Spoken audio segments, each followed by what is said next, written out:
বন্ধুরা, সোমার রান্না করে আপনাদেরকে অনেক অনেক স্বাগত জানাই। তো কেমন আছেন বন্ধুরা? নিশ্চয়ই ভালো আছেন। তো আজকে আমার একদম একটা নতুন রেসিপি হলো চিড়ের প্রসাদ। তো ভিডিওটা শুরু থেকে লাস্ট পর্যন্ত জরুর দেখবেন বন্ধুরা। আমি আজকে বানাবো চিড়ের একটা প্রসাদ। তো একদম অন্য ধরনের প্রসাদ তৈরি করব। তো তার জন্য এখানে আমার লাগছে মিল্ক পাউডার নিয়েছি, আমি গুড় নিয়েছি, এখানে আমি কাজু নিয়েছি, কিশমিশ নিয়েছি, আর লং আছে 4টে। চিনাবাদামটা ভেজে আমি একটু টুকরো করে রেখেছি, নারকেল নিয়েছি।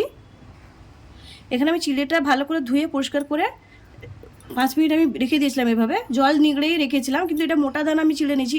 এই প্রসাদটায় পাতলা দানা চিড়ে হবে না, মোটা দানা চিড়েটা হবে। এবার কড়াইয়ের মধ্যে একটু ঘি দিয়ে দিচ্ছি এবং কাজুটা দিয়ে দিলাম। কাজুটা একটু হালকা করে ভেজে নিব। এবার আমি কিশমিশটা দিয়ে দিলাম, সঙ্গে ভেজে নিব।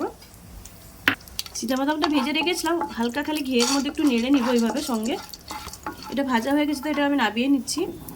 এবার আমি গুড়টা ঢেলে দিচ্ছি। এবার আমি 150 ml, একটু কম আছে, জলটা নিয়ে নিলাম। জলের মধ্যে ভালো করে গুড়টাকে গলিয়ে নিব।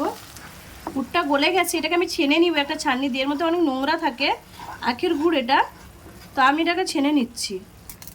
গুড়টা আমি ছেনে নিয়েছিলাম বাটির মধ্যে, তো আমি ঢেলে দিচ্ছি। এবার আমি গুড়ের মধ্যে নারকেলটা দিয়ে দিচ্ছি, নারকেল কুড়াটা। এবার আমি এখানে লং রেখেছি, লংটা দিয়ে দিলাম। ভালো করে মিক্স করে নিব। এবার আমি চিড়েটা ঢেলে দিব, ভালো করে আমি মিক্স করে নিব। এখানে আমি মিল্ক পাউডারটা নিয়েছিলাম, জলে গুলে নিয়েছি, আমি দিয়ে দিচ্ছি। আমি এখানে মিল্ক পাউডারটা নিয়েছি, লিকুইড দুধটা নেই বলে। আপনারা চাইলে লিকুইড দুধটা দিয়ে ভালো করে এভাবে মিক্স করে নেবে।